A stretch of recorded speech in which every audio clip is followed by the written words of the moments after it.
Yo! What's up mga ka-Raid Store? Andito tayo ngayon sa Binangonan at magkakabit tayo ngayon ng EST head unit at makakasama natin dyan ang isa sa pinakamagaling na installer ng ating head unit na si Dan Paulo.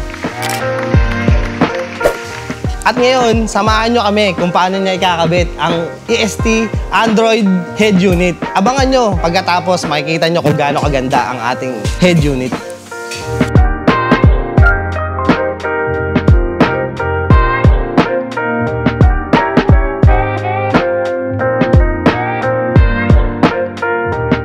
As you can see guys, nakikita naman natin malapit na matapos ng ating installer ang ating EST Android head unit. Kaya hintayin nyo na lang ang kalalabasan kung ano ang ating EST Android head unit.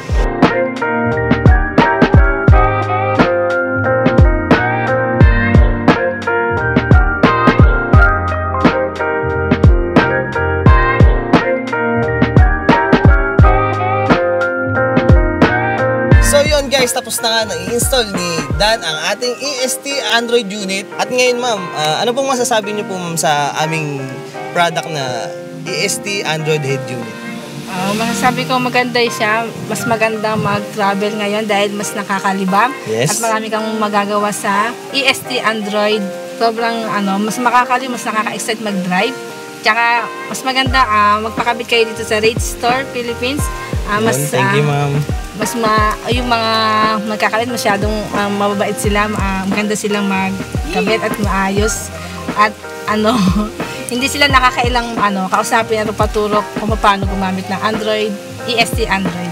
So yun na nga guys, isa na naman pong satisfied customer ang ating nakabitan ng ating EST Android head unit at dahil dyan, bibigyan namin sila ng aming freebies. Meron po silang backseat organizer, ma'am, at phone holder, at pinakahuli, ang tire block. Yan ma'am, maraming salamat po ma'am sa pag-avail po ng aming unit. Thank you po ma'am, salamat.